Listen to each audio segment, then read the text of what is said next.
El Niño தாக்கத்தை எதிர்கொள்ள ஜனாதிபதியின் அதிரடி உத்தரவு. கொடூரமான படுகொலைகளை செய்துவிட்டு குற்றமற்றவர் என கூறுவது வேடிக்கையானது. பிள்ளையானை வறுத்தெடுத்த அமைச்சர். மாகாண சபை தேர்தலில் வடக்கு கிழக்கை தவிர்த்து ஏனைய மாகாணங்களில் அதிகாரத்தை கைப்பற்றுவோம். மொட்டுக்கட்சி பகிரங்கம். போதையிலிருந்து மீண்டு இளைஞர்களுக்கு அரசு தரும் அரிய வாய்ப்பு. வடக்கின் அதிகாரிகளை பாராட்டிய அமைச்சர் சரோஜா சாவித்ரி போல்ராஜ்.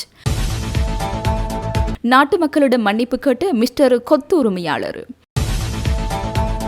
போலீசாரை தாக்கிவிட்டு தப்பியோடிய நபர் சுட்டுப்பிடித்த போலீசார்.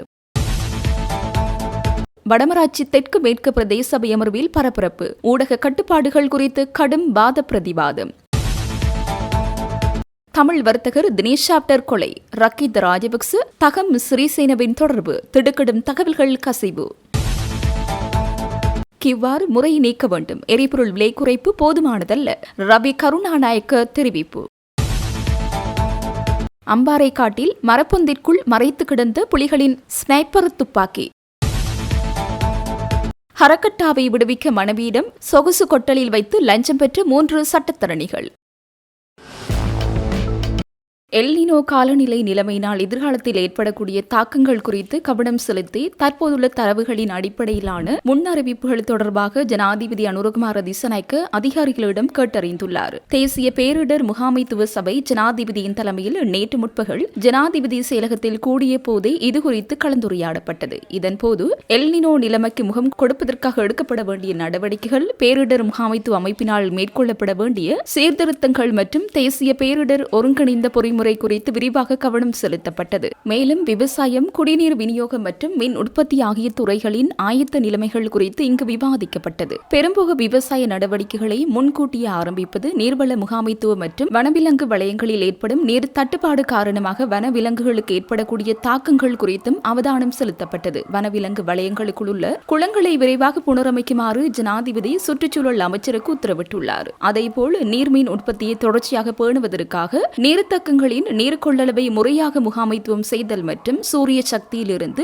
உற்பத்தி செய்யப்படும் மின்சாரத்தை சேமிப்பதற்கு தேவையான மின்கலங்களை இறக்குமதி செய்வதை விரைவுபடுத்த வேண்டியதன் அவசியத்தையும் ஜனாதிபதி சுட்டிக்காட்டினார். இதேவேளை பல நிறுவனங்களின் கீழ் சிதறி காணப்படும் பேரிடர் முகாமைத்துவ பணிகளை ஒரே மத்திய நிலையத்தின் கீழ் கொண்டு வருவதற்காக பரிந்துரைக்கப்பட்டுள்ள தேசிய பேரிடர் முகாமைத்துவ ஒருங்கிணைந்த பொறிமுறை குறித்த குழு அறிக்கையும் இதன்போது சமர்ப்பிக்கப்பட்டது. 2025 ஆண்டின் 13ஆம் இலக்க பேரிடர் முகாமைத்துவ சட்டத்தில் உள்ள பாதிப்பு ஏற்பட்ட பின்னர் செயல்படும் தற்போதைய முறைமைக்கு பதிலாக பேரிடர்களை முன்கூட்டியே தடுப்பதற்கு முன்னுரிமை அளிக்கும் புதிய சட்ட கட்டமைப்பின் அவசியமும் இங்கு வலியுறுத்தப்பட்டது. இடர் முகாமைத்துவ மத்திய நிலையம் மற்றும் தேசிய பேரிடர் நிவாரண சேவை மையம் ஆகியவற்றை ஒன்றிணைத்து சேவைகளை மிகவும் திறம்பட மாற்றுவதற்கான முன்மொழிவு ஒன்றும் கலந்துரையாடலுக்கு உட்படுத்தப்பட்டது. மண்சரிவு அபாயம் உள்ள பகுதிகளில் வாழும் மக்கள், குறிப்பாக நுவரெலியா மாவட்டத்தைச் சேர்ந்த குடும்பங்களை மீள குடியேற்றுவதற்காக 4 வருட காலப்பகுதிக்குள் செயல்படுத்தக்கூடிய திட்டம் ஒன்றை தயாரிக்குமாறு ஜனாதிபதி அறிவுறுத்தியுள்ளார். மீட்பு நடவடிக்கைகளை திறம்பட மேற்கொள்வதற்காக முப்படைகளுக்கும் தேவையான தொழில்நுட்ப உபகரணங்கள் மற்றும் ஹெலிகாப்டர் வசதிகளை மேம்படுத்துதல், பிரதேச மட்டத்தில் பேரிடர் உபகரணங்களின் பராமரிப்பை வலுப்படுத்துதல் மற்றும் 24 மணி நேரமும் செயல்படும் மாவட்ட பேரிடர் செயற்பாட்டு மையங்களை நிறுவுதல் குறித்தும் இதன்போது தீர்மானங்கள் எடுக்கப்பட்டன.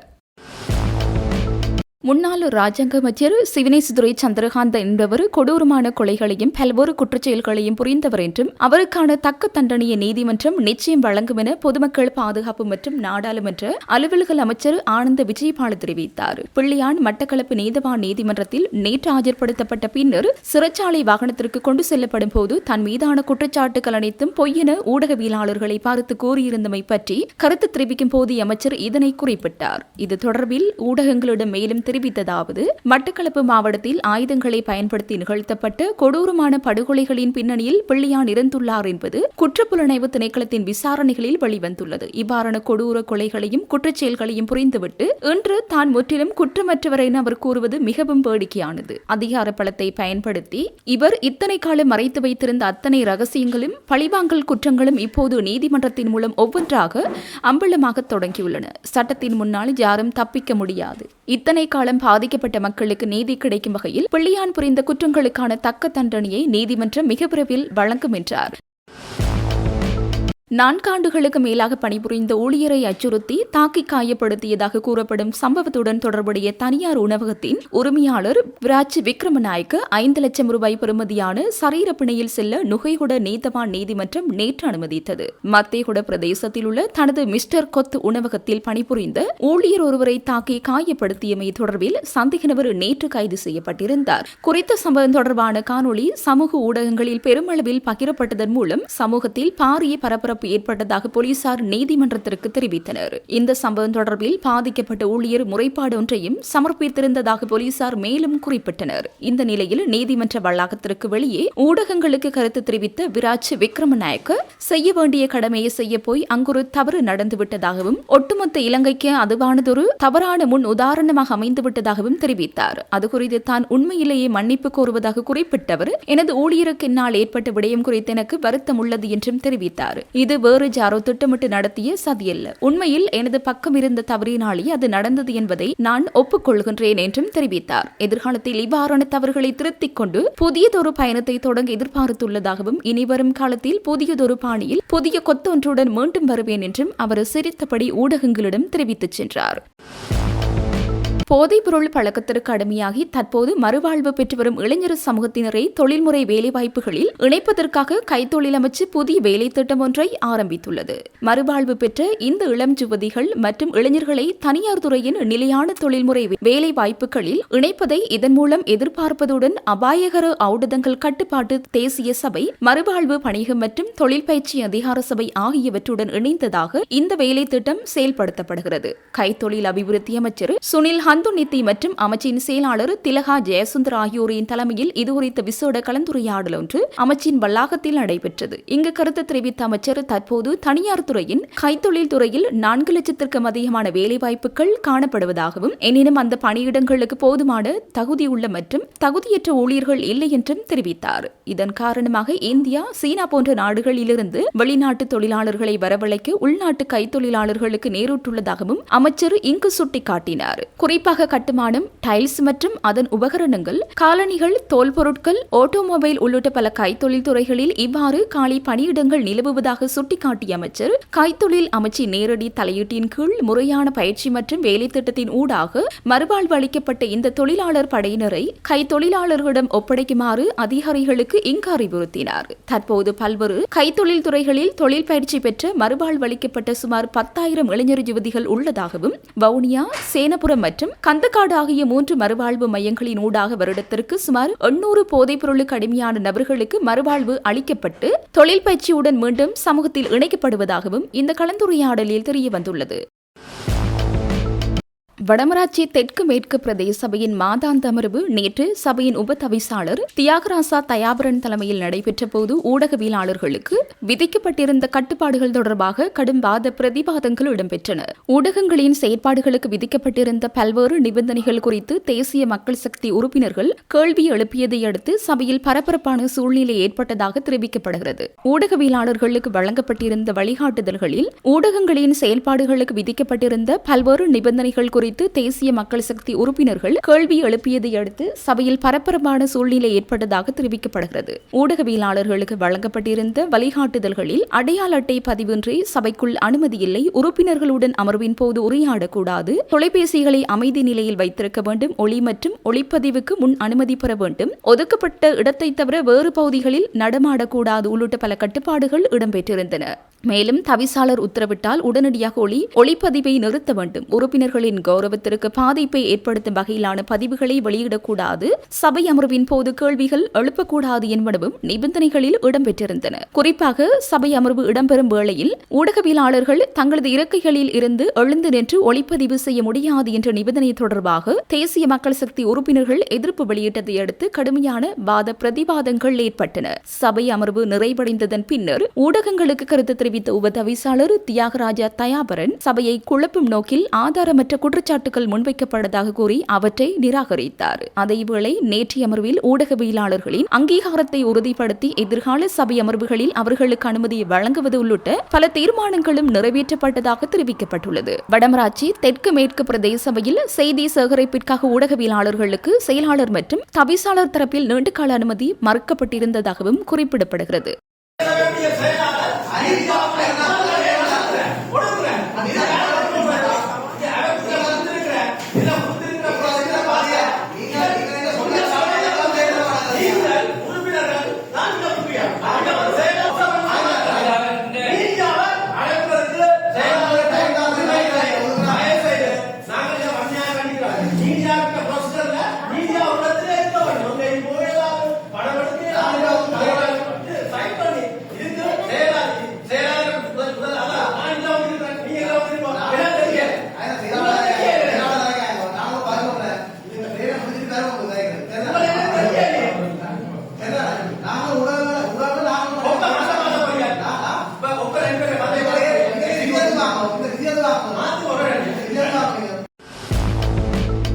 கடற்படை தளபதி வைஸ் அட்மிரல் காஞ்சன பானகொடு நேற்று முதல் அட்மிரல் நிலைக்கு பதவி உயர்த்தப்பட்டுள்ளார். கடந்த 2024 ஆண்டு டிசம்பர் 31 இலங்கை கடற்படையின் 26வது கடற்படை தளபதியாக வைஸ் அட்மிரல் காஞ்சன பானகொடு ஜனாதிபதி அனுரகுமார திசாநாயக்கவினால் நியமிக்கப்பட்டிருந்தார். இந்நிலையில் தற்போது கடற்படை மரபின்படி உயரிய பதவியான அட்மிரல் தரநிலைக்கு அவர் பதவி உயர்வு பெற்றுள்ளார்.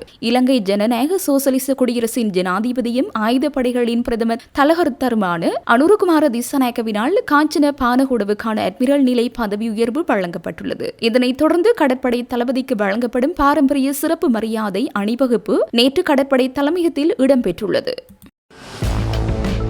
வடக்கு மாகாணத்தில் செயற்படும் மாகாண சிறுவர் நன்னடத்தை அதிகாரிகள் நாட்டிலேயே சிறந்தவர்கள் என அமைச்சர் சரோஜா சாவித்ரி போல்ராஜ் தெரிவித்துள்ளார். வடக்கு மாகாண ஆளுநர் செயலகத்தில் நடைபெற்ற விசேட கலந்துரையாடலில் கலந்து கொண்டு உரையாற்றும் போது இவர் இதனை குறிப்பிட்டுள்ளார். போதைப் பொருளுக்கு அடிமையான சிறுவர்களுக்கான புனர்வாழ்வு மையம் இல்லாமை மற்றும் உளநல தேவையுடைய சிறுவர்களுக்கான பராமரிப்பு வசதிகள் குறைபாடு போன்ற விடயங்கள் இந்த கலந்துரையாடலின் போது விவாதிக்கப்பட்டன. இந்த நிலையில் தேவையான சட்ட திருத்தங்கள் மேற்கொள்ளப்படும். அத்துடன் வடக்கு மாகாண அதிகாரிகளுக்கு வெளிநாட்டு பயிற்சி வாய்ப்புகளை அதிகரிக்கப்படும் என்றும் அமைச்சர் இதன்போது தெரிவித்தார்.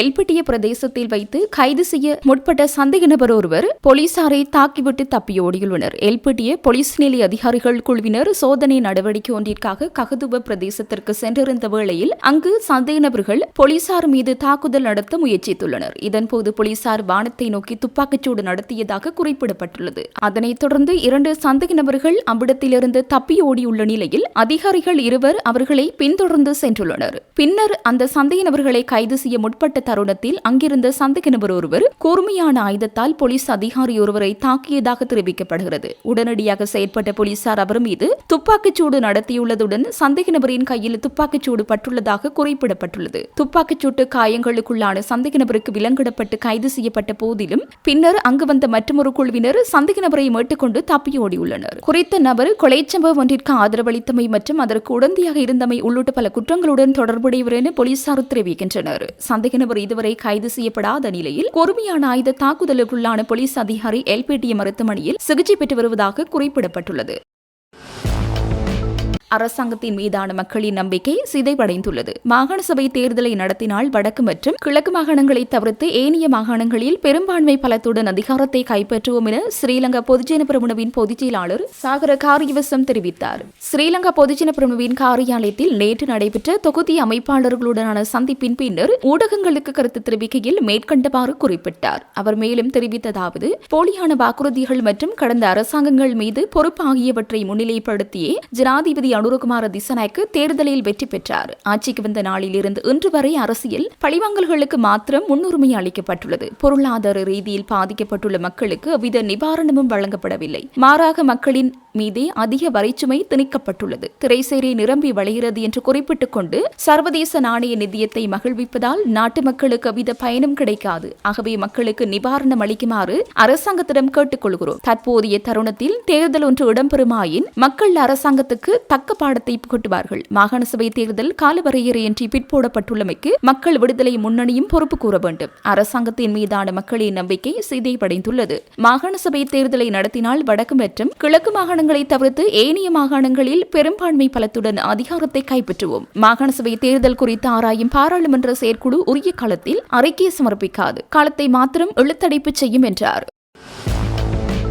எரிபொருட்கள் தற்போது தட்டுப்பாடின்றி கிடைக்கப்பெறுவதால் QR முறையை அரசாங்கம் நீக்க வேண்டும். அதே நேரம் உலக சந்தையில் குறைவடைந்திருக்கும் எரிபொருட்களின் கட்டணத்துடன் ஒப்பிடுகையில் எரிபொருட்களுக்கான விலை குறைப்பு போதுமானதில்லை என புதிய ஜனநாயக முன்னணியின் பாராளுமன்ற உறுப்பினர் ரவி கருணாநாயக்க தெரிவித்தார். அவர் மேலும் தெரிவிக்கையில் பெட்ரோல் மற்றும் டீசல் விலை அரசாங்கம் குறைத்துள்ளது. 1 லிட்டர் பெட்ரோல் 20 ரூபாவாலும் 1 லிட்டர் டீசல் 25 ரூபாவாலுமே குறைக்கப்பட்டிருக்கிறது. என்றாலும் உலக சந்தையில் தற்போது எரிபொருட்களின் விலை குறைவடைந்துள்ள வீதத்துடன் ஒப்பிட்டு பார்க்கையில் அரசாங்கத்தின் விலை குறைப்பு போதுமானதாக இல்லை. ஏனெனில் உலக சந்தையில் விலை அதிகரிக்கும் போதெல்லாம் நமது நாட்டிற்கும் அதற்கு நிகராக விலை அதிகரிக்கப்பட்டது. அதனால் தற்போது உலக சந்தையில் விலை குறைவடையும் போது அதற்கு நிகரான விலை குறைவடைய வேண்டும். அதுதான் நியாயம். ஆனால் அவ்வாறு இடம்பெறவில்லை. அரசாங்கம் சர்வதேச நாணய நிதியத்துடன் செய்து கொண்டுள்ள ஒப்பந்தத்தின் பிரகாரம் தனது செலவுக்கு ஒத்துப்போகக்கூடிய வகையிலேயே சந்தையில் எரிபொருட்களின் விலையை நிர்ணயிக்க வேண்டும். அந்த சந்தை விலை செலவுக்கு குறிப்பிட்டதொரு வீதம் சேர்த்து ஏற்படுத்தப்பட்டிருக்கிறது. உண்மையில் எரிபொருள் கொள்வனவு செய்த விலை மற்றும் விற்பனை செய்யும் விலைக்கு மத்தியில் நட்டம் ஏற்படாத வகையில் விற்பனை செய்யுமாறு நாணய நிதியம் அரசாங்கத்திற்கு தெரிவித்திருக்கிறது. அதனால் அரசாங்கம் தற்போது நாணய நிதியம் தெரிவித்துள்ளதான் பிரகாரம் செய்கிறதோ இல்லையா, அவ்வாறு செய்யும் போது முறையற்ற லாபம் பெற்றுக் கொள்ளவும் முடியாது, அதே நேரம் நட்டப்படவும் முடியாது. இதுதான் சரியான நிலைமை. என்றாலும் சரியான தகவல் எமக்கு சமர்ப்பிக்கப்படாததால் தற்போது உலக சந்தையில் எரிபொருட்களின் விலை குறைவடைந்துள்ள அளவுக்கு இங்கு விலை குறைவடையவில்லை என்று எமக்கு தெரிவிக்க முடியும். அதே நேரம் நாட்டுக்கு எரிபொருள் கொண்டு வருவதில் தாமதம் ஏற்பட்டதால் எரிபொருட்களுக்கு தட்டுப்பாடு ஏற்பட்டது. அதனால் எரிபொருள் விநியோகத்தை கட்டுப்படுத்துவதற்காக அரசாங்கம் QR முறையில் எரிபொருளை விநியோகிக்க தீர்மானித்தது. ஆனால் தற்போது எந்த பிரச்சனையும் இல்லாமல் எரிபொருள் கிடைப்பதாக அரசாங்கம் தெரிவித்திருக்கிறது. அதனால் QR முறையை அரசாங்கம் நீக்க வேண்டும் என்றார். பிரபல பாதாள உலகக்குழு தலைவரான ஹரக்கட்டா என்பவரை விடுவிப்பதற்காக அவரது மனைவியிடமிருந்து பெருந்தொகை பணத்தை லஞ்சமாக பெற்றதாக கூறப்படும் 3 சட்டத்திறனிகளுக்கு எதிராக லஞ்ச ஊழல் ஒழிப்பு ஆணைக்குழுவில் முறைப்பாடு செய்யப்பட்டுள்ளது. புரவேசி அமைப்பின் அழைப்பாளர் ரவீந்திர நிஷங்கவினால் நேற்று நண்பகல் இந்த முறைப்பாடு கையளிக்கப்பட்டதுடன் அதனை அடுத்து அவர் ஊடகங்களுக்கு கருத்துக்களை பகிர்ந்து கொண்டார். திஸ்ஸ வேரகுட, புலஸ்தி ரூபசிங்க மற்றும் சஞ்சய் ஆரிய தாஸ் ஆகிய 3 சட்டத்திறனிகளுக்கு எதிராக இந்த முறைப்பாடு சமர்ப்பிக்கப்பட்டுள்ளது. துபாய் பயணம் மற்றும் குற்றச்சாட்டுகள் குறித்து ரவீந்திர நிசங்க மேலும் தெரிவிக்கையில், மேற்படி 3 சட்டத்தரணிகளும் கடந்த 2022 ஆண்டு ஆகஸ்ட் மாதம் 15ஆம் தேதி துபாய் நாட்டிற்கு சென்றுள்ளார். அங்கு ஆகஸ்ட் 15ஆம் தேதி முதல் 18ஆம் தேதி வரை ஆடம்பர 5 நட்சத்திர ஹோட்டல்களில் தங்கியிருந்து ஹரகட்டாவின் மனைவியை சந்தித்து இந்த கொடுக்கல் வாங்கல் தொடர்பாக பெருந்தொகை பணத்தை லஞ்சமாக பெற்றுக் கொண்டுள்ளார். இவர்களின் துபாய் பயணத்திற்கான விமான பயணச்சீட்டு கட்டணங்கள் மற்றும் அங்குள்ள ஆடம்பர ஹோட்டல்களில் தங்குவதற்கான கட்டணங்கள் அனைத்தையும் ஹரகட்டாவின் மனைவியை முழுமையாக செலுத்தியுள்ளார். எம்மால் முன்வைக்கப்படும் இந்த குற்றச்சாட்டை அந்த சட்டத்திறனிகளால் ஒருபோதும் மறுக்க முடியாது என சவால் விடுக்கின்றேன். அவர்கள் துபாய் சென்றமைக்கான விமான சீட்டுகள் மற்றும் தங்கியிருந்த ஹோட்டல் விவரங்கள் என்பன உறுதியான ஆதாரங்கள் எங்களிடம் உள்ளன. எனவே அரசு முன்னெடுத்து வரும் லஞ்ச ஊழல் ஒழிப்பு நடவடிக்கைகளை மேலும் விரைவுபடுத்த வேண்டுமாயின் இந்த விவகாரத்துடன் தொடர்புடைய திஸ்ஸ வேரகுட, புலஸ்தி ரூபசிங்க மற்றும் சஞ்சய் ஆரியதாஸ் ஆகிய 3 சட்டத்திறனிகளையும் லஞ்ச ஊழல் ஆணைக்குழு உடனடியாக கைது செய்து முறையான விசாரணைகளை நடத்த வேண்டும். அவ்வாறு கைது செய்து விசாரிப்பதன் மூலமே இந்த சந்திப்புகளில் என்ன பேசப்பட்டது, யாருக்காக இந்த லஞ்ச பணம் கேட்கப்பட்டது மற்றும் எவ்வளவு பணம் பெறப்பட்டது போன்ற அனைத்து உண்மைகளையும் நாட்டுக்கு வெளிப்படுத்த முடியும் என குறிப்பிட்டுள்ளார். அம்பாறை மாவட்டம் திருக்கோவில் போலீஸ் பிரிவுக்குட்பட்ட கஞ்சிக்குடிச்சாறு பக்மிட்டியா காட்டு பகுதியில் தமிழீழ விடுதலை புலிகளால் பயன்படுத்தப்பட்டதாக சந்தேகிக்கப்படும் ஸ்னைப்பர் துப்பாக்கி உள்ளிட்ட ஆயுதங்கள் சாகமம் விசேட அதிரடிப்படையினரால் நேற்று மாலை மீட்கப்பட்டுள்ளன. விசேட அதிரடிப்படையினர் வழமை போல் மேற்கொண்ட ரோந்து நடவடிக்கையின் போது கிடைத்த ரகசிய தகவலின் அடிப்படையில் இத்தேடுதல் நடத்தப்பட்டது. காட்டுப்பகுதியில் உள்ள மரப்பொந்தொன்றில் மிகவும் நுட்பமான முறையில் மறைத்து வைக்கப்பட்டிருந்த நிலையிலேயே இவ்வாயுதங்கள் கண்டுபிடிக்கப்பட்டன. இப்பகுதியானது கடந்த காலத்தில் விடுதலை புலிகளின் கட்டுப்பாட்டு பிரதேசமாக இருந்ததுடன் அவர்கள் கெரில்லா போர் உத்திகளுக்காக இவ்வாறான ஆயுதங்களை பயன்படுத்தியுள்ளனர். இந்த ஆயுதங்கள் நீண்ட காலமாக மறைத்து வைக்கப்பட்டிருந்ததால் தற்போது துருப்பிடித்த நிலையில் காணப்படுவதாக தெரிவிக்கப்படுகிறது. ஸ்னைப்பர் துப்பாக்கி ஒன்று, தொலைநோக்கு ஒன்று, ரவைக்கூட ஒன்று, தோட்டாக்கள் 7 மீட்கப்பட்டன. மீட்கப்பட்ட ஆயுதங்கள் அனைத்தும் அடுத்த கட்ட சட்ட நடவடிக்கைகளுக்காக விசேட அதிரடிப்படையினரால் தற்போது தமண போலீஸ் நிலையத்தில் ஒப்படைக்கப்பட்டுள்ளன.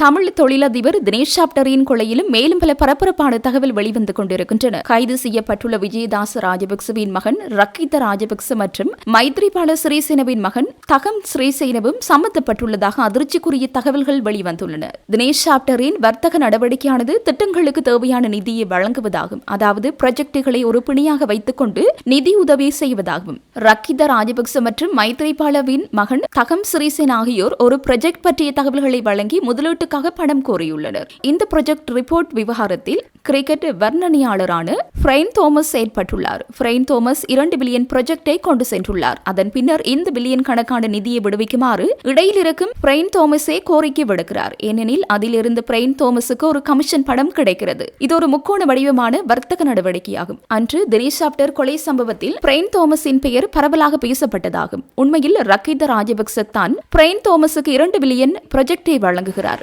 ரக்கித ராஜபக்ச இதனை வழங்கும் போது அங்கு மைத்ரிபால சிறிசேனவின் மகன் தகம் சிறிசேனவும் இருக்கிறார். தகம் சிறிசேன மற்றும் ரக்கித ராஜபக்ச ஆகிய இருவரும் இணைந்து இதில் ஈடுபடுகின்றனர். ஃப்ரைன் தோமஸ் சென்று இந்த ரிப்போர்ட்டை கொடுத்து குறித்த 2 பில்லியனை விடுவிக்கிறார். அந்த பணம் குறித்த நிறுவனத்திற்கு செல்கிறது. தினேஷ் சாப்டர் இந்த நிதியை விடுவித்து காத்திருக்கிறார். ஏனெனில் இந்த நிதியை விடுவித்து அந்த முதலீட்டுக்குரிய கமிஷனை பெறுவதை இவர்களின் பிசினஸ் மேனேஜ்மெண்ட் மற்றும் லாபமாகும். அதாவது தினேஷ் சாப்டர், சந்திரா சாப்டர் மற்றும் பிள்ளைகள் என இந்த சாப்டர் குடும்ப உறுப்பினர்கள் அனைவருக்கும் இது பிரிந்து செல்கிறது. இந்த நிதியை திருப்பிச் செலுத்துவது பற்றிய தினேஷ் சாப்டர் பலமுறை பேச முற்பட்ட போது அது தவிர்க்கப்பட்டுள்ளது. தினேஷ் சாப்டர் இது குறித்து தேடியுள்ளார். இது 2 பில்லியன் நிதி தினேஷ் சாப்டரின் மரணத்தை விரைவுபடுத்தியதா? தினேஷ் சாப்டர் இதற்காக பல தொலைபேசி அழைப்புகளை மேற்கொண்டுள்ளார். இந்த தொலைபேசி அழைப்புகளின் தகவல்கள் தற்போது குற்றப்புலனாய்வு திணைக்களத்திடம் உள்ளன. தினேஷ் சாப்டர் கொலை செய்ய பயன்படுத்திய தொலைபேசி உரையாடல்கள் மற்றும் தொலைபேசி கோபுரங்களின் தரவுகளோடு ஒப்பிட்டு பார்க்கும் போது திடுக்கிடும் உண்மைகள் வெளிவரக்கூடும். இன்னும் ஒரு சிறிய பகுதி மாத்திரமே எஞ்சியுள்ளது. அவற்றை ஆராய்ந்த பின்னர் உடனே நீதிமன்ற உத்தரவுகளின்படி மருத்துவ அதிகாரிகளை கொண்டு உடலை தோண்டி எடுத்து விசாரணைகள் முன்னோக்கி நகரும் என்று எதிர்பார்க்கப்படுகிறது. இன்று முற்பகல் கோட்டை நீதவான் நீதிமன்றத்தில் ஆஜர்படுத்தப்பட்ட சுகீஸ்வர பண்டார வரும் ஜூலை 8ஆம் தேதி வரை மீண்டும் விளக்கமறியலில் வைக்கப்பட்டுள்ளார். ஜனாதிபதியின் செலவு தலைப்பின் கீழ் 2 சம்பளங்களை பெற்றதாக கூறப்படும் சந்தேகத்தின் பேரில் விளக்கமறியலில் வைக்கப்பட்டுள்ள முன்னாள் ஜனாதிபதி கோட்டாபய ராஜபக்சவின் தனிப்பட்ட செயலாளராக கடமையாற்றிய சுகீஸ்வர பண்டாரவின் பிணை கோரிக்கை தொடர்பான உத்தரவு ஜூலை மாதம் 8ஆம் தேதி அறிவிக்கப்படும் என கொழும்பு கோட்டை நீதவான் நீதிமன்றம் அறிவித்தது. அதுவரை சந்தேக நபர் தொடர்ந்து விளக்கமறியலில் வைக்கப்படுவார் என கொழும்பு கோட்டை நீதவான் பசன் அமரசேன இன்று உத்தரவிட்டார். இந்த விசாரணை தொடர்பாக முன்னாள் ஜனாதிபதி கோட்டாபய ராஜபக்சவிடம் வாக்குமூலம் பதிவு செய்யப்பட்டுள்ளதாக விசாரணைகளை முன்னெடுக்க மத்திய குற்றப்புலனாய்வு பிரிவு நீதிமன்றத்திற்கு அறிவித்துள்ளது.